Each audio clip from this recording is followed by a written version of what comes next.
السلام علیکم عزیز دوستوں، امید ہے آپ خیریت سے ہوں گے۔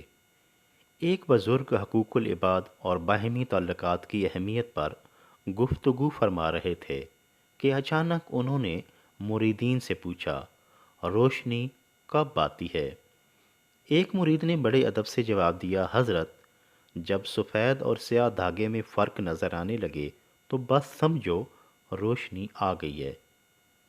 دوسرے مرید نے عرض کی، حضور، جب دور کے درختوں کو دیکھ کر معلوم ہو جائے کہ بیری کا درخت کون سا ہے اور شیشم کا درخت کون سا، تو سمجھے یہ روشنی ہے۔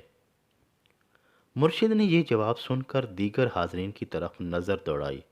کسی اور کے پاس کہنے کو مزید کچھ نہ تھا اور وہ سب متجسس نظروں سے ان کی طرف دیکھ رہے تھے۔ بزرگ چند لمحے خاموش رہے اور پھر فرمانے لگے، جب تم ضرورت مند کے چہرے پر اس کی ضرورت پڑ سکو تو جان لو کہ روشنی آ چکی ہے۔ عزیز دوستو، کسی ضرورت مند کی ضرورت کو پورا کرنا بہت بڑا ثواب کا کام ہے۔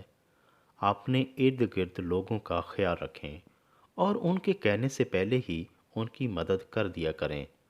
کچھ لوگ اتنے حساس ہوتے ہیں کہ وہ کسی کے سامنے ہاتھ پھیلانا اپنی تذلیل سمجھتے ہیں، لہٰذا ایسے غیرت مند لوگوں کی ضروریات کا خیال رکھیں۔